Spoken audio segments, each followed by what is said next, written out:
But I am thrilled. I'm thrilled to be here and to be your preacher this morning. I've been in Ukraine for 17 years, and clearly, as you know by reading the news, things there have changed. So I will hang around some after worship also if you have questions to ask of me. Before we read Scripture, let us pray. Gracious God, illumine our lives with these words of Scripture, like the light on a clear blue morning. Amen.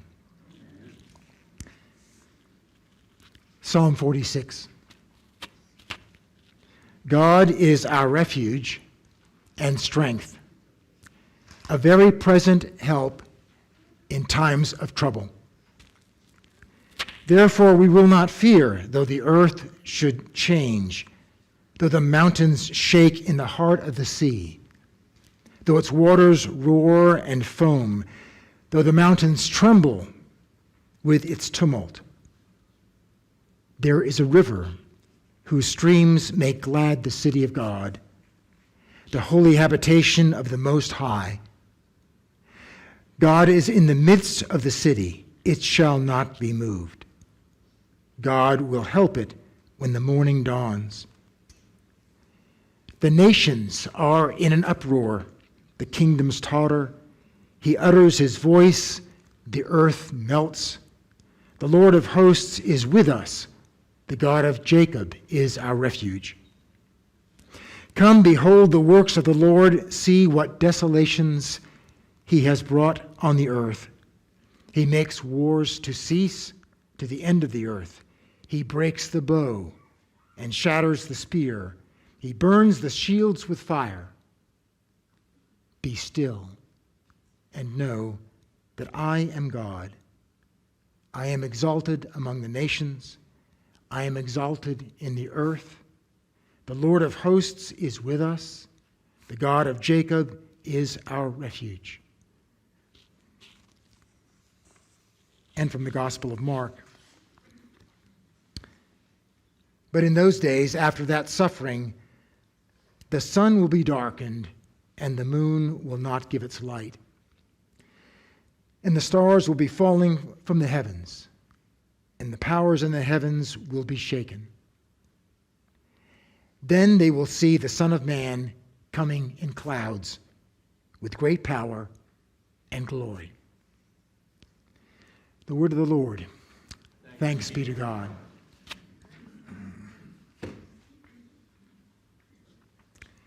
Two weeks into the war, Anya and her son, Roma, a family that participates in our program. The last days were like a fog. We were hiding in the walls of the corridor of our apartment. Our whole life was between two walls. Our house could become our grave, mine and my child. We lived like this for 2 weeks. The Russians mercilessly bombed the neighboring streets, and we waited for our turn. We had already resigned ourselves to our fate. I forgot what sleep and food were, but the life of my child was my responsibility. I gathered my strength.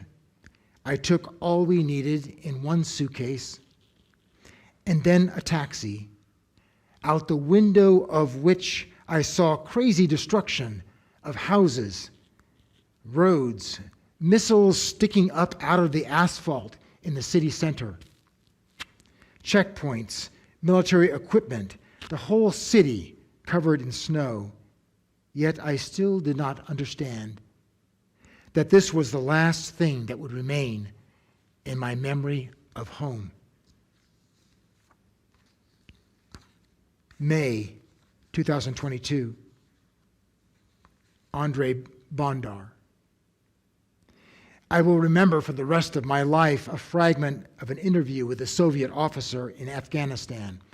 Somewhere in his combat mission, the officer spotted a lizard on a large stone, which froze stock still, with its head turned to the right, demonstrating complete indifference to everything that was happening there and then, to the explosions, to screams, to fire and destruction. The lizard just kept sitting on the stone. And to the surprise of this officer, a month later, he found the very same lizard on this very same position, on these very same stones. That's how incomprehensible it was, this Afghanistan, this distant and scorching east. And why did we come to this motionless and terrible horror? You could read between the lines. Afghanistan gave its answer to the Russian soldier, and so will Ukraine.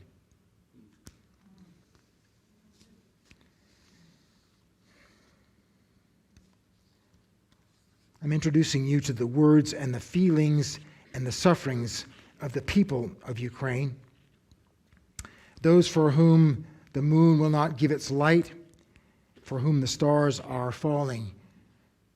And now, something closer to home.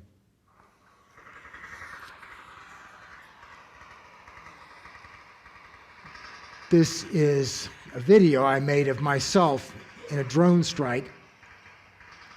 You hear them shooting at the drone. And now you hear the drone.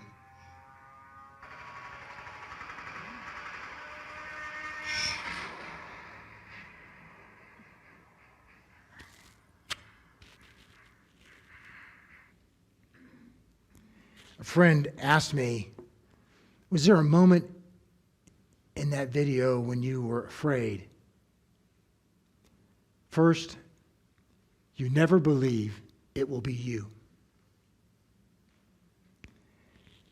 But in the last 5 seconds, when you hear that drone shift in sound from flying to diving, and it's getting louder and louder,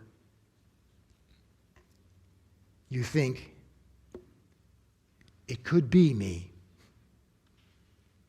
Here's what I noticed. There isn't time to hate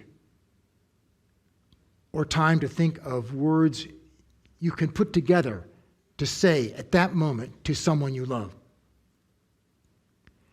You actually feel, and I don't really understand why, but a moment of guilt. You say, "Dear God," then boom, you made it. I'm a Vietnam-era veteran, but I never went to that war. I'm a veteran of the war in Ukraine, but I don't carry a weapon, a rifle. I carry a camera and a laptop and a cell phone, and really almost a lifetime of thinking about faith, hope, and war. I know what it's like to live in safety and speak out in our country against a war. But it's different when you are among those you know and you love, and they are losing those they know and they love to this war. It's different when you hear the sound of that drone and it's coming to your window and you wait for it to explode. I believe those last 5 seconds are like a window onto what is most important and real and truth-filled about our lives. For the ordinary citizen in Ukraine, life in Ukraine is about waiting for drones, rockets and drones. Most times they go somewhere else. I have an app on my phone that when there's an air raid in Ukraine, I see it. And I can go to another app that tells me what's coming and where it's coming from.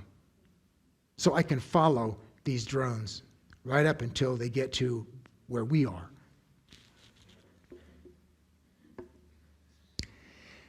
Most times, nothing happens. But every night, you crack the window just a little so that the glass doesn't break from the shock of an explosion. And you wait. The church has a liturgical calendar, we all know, and the first season of that is Advent. It's coming up. It's the 4 Sundays prior to Christmas morning. The word Advent literally means coming or arrival, and so by extension, waiting.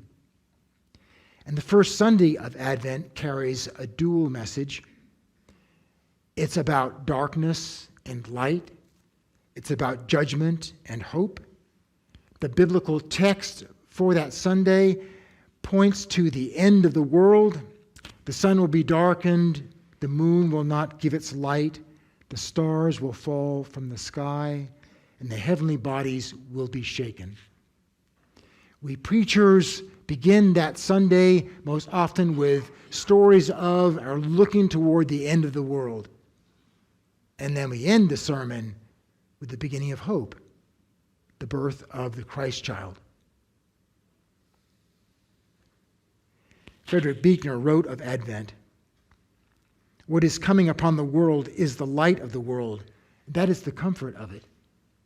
The challenge of it is that this light has not yet come. Only the hope for it has come. Only the longing for it. In the meantime, we are in the dark, and the dark, God knows, is also in us. We watch and we wait for a holiness to heal us and hallow us, to liberate us from the dark." Advent, he writes, is like the hazy ring around the winter moon that means the coming of snow, which will turn the night to silver soon.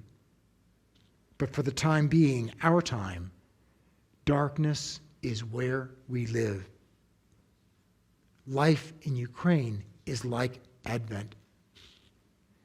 Life in Ukraine is like a dual message of darkness and hope. In the darkness we live. It's the eve of destruction or the birth of a new Ukraine. Darkness is where we are with our rockets and our drones. The light has not yet come, but it will. I talk with mothers. Mothers with children come, often just mothers and children come. Dad's in the army or dad's back watching the apartment so it doesn't get looted. They come from the east, all those cities you hear about in the news, Mariupol, Kherson, Kharkiv, Bakhmut, Avdiivka. They come west, all the way west to where we are in Ismail. It's Ishmael, but they spell it Izmail. And out my window is the Danube River, and across the Danube is Romania. Now, I'm a lap swimmer, so I think I can make it if I have to.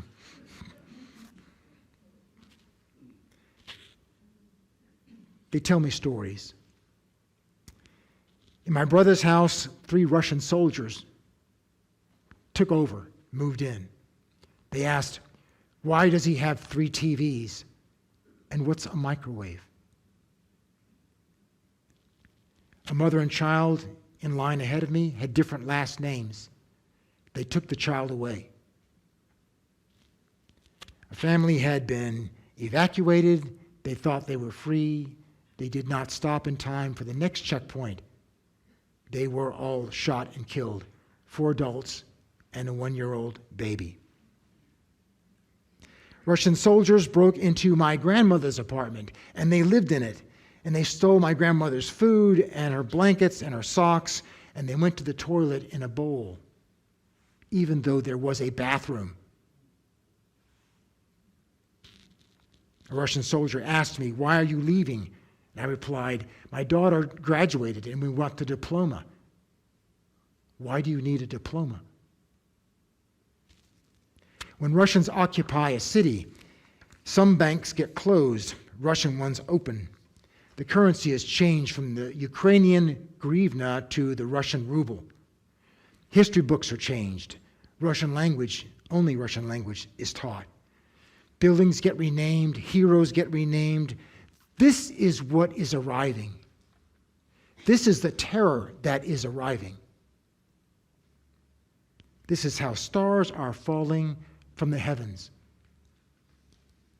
And so Ukraine fights with rage and right on their side.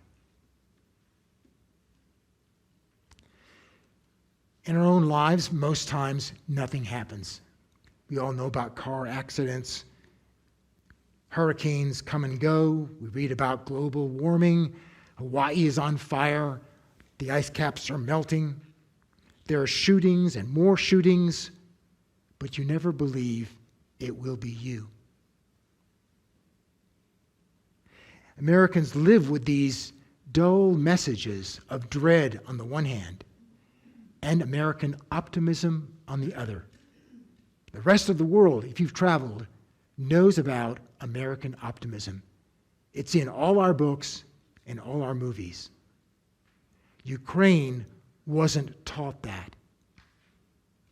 Ukraine was not taught that, but they're learning. Alexander Sherba, he's the former ambassador from Ukraine to Austria, wrote an essay, and I picked these sentences. This feeling of defeat, this historical brokenness, is a century-old background to our history. Picking wounds is our routine. But now, Ukraine has a chance. The war has already made us different.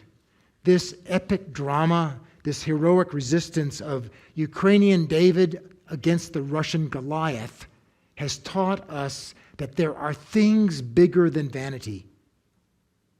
Just think about that for a moment. A culture in which is gripped by vanity and then sees things bigger than vanity. Ukraine has already won. It was not afraid of the power the whole world feared and fears. Russia broke its teeth on Ukraine. It is right now, he concludes, if you have the strength, don't sprinkle your head with ashes. Grit your teeth and move forward. The people we help, all of them, they've seen the end of their world. They wouldn't be with us if they hadn't lost everything. There's a saying in fine restaurants, service is black and white, hospitality is color. I think the same way about ministry. Giving people the basics is service. Giving them more than they could have imagined is ministry. Engaging people is ministry. Families that lose everything come to our city. They register with the city and they see a sign on the door that says, if you want more help, call this number. It is the cell phone of our program manager. We meet them at the store and we say, get what you want and we'll pay for it. It's after the basket is full and they are grateful and they're expressing their gratitude that for us ministry begins. Eye contact, taking a genuine interest in each person. We give them a new way of waiting in this war with our embrace and the embrace of others who also have been displaced by this war, others who also have lost everything.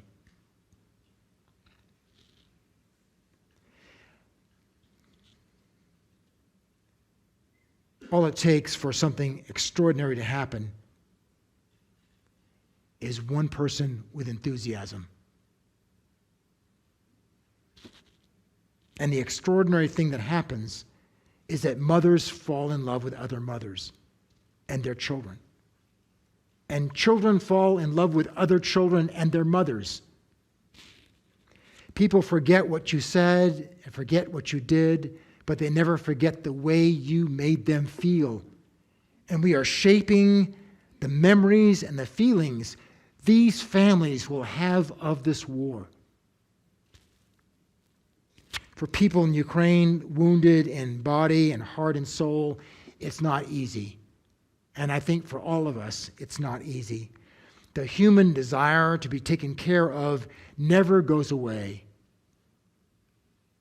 Everyone needs it, but some are able to offer it. Here's my speech of hope. It doesn't help to hate. Grit your teeth and move forward. Let yourself stumble on words you would say to those you love. Keep looking for things bigger than vanity. Feel that shock of guilt because no one can love enough. Then begin, dear God, and go. Boom. A window will open onto what's most important and real and truth-filled about your life. It was Masha, the mother of Ilya and Alasia, who said it. You didn't just give us what we need. You did the impossible. You made us family.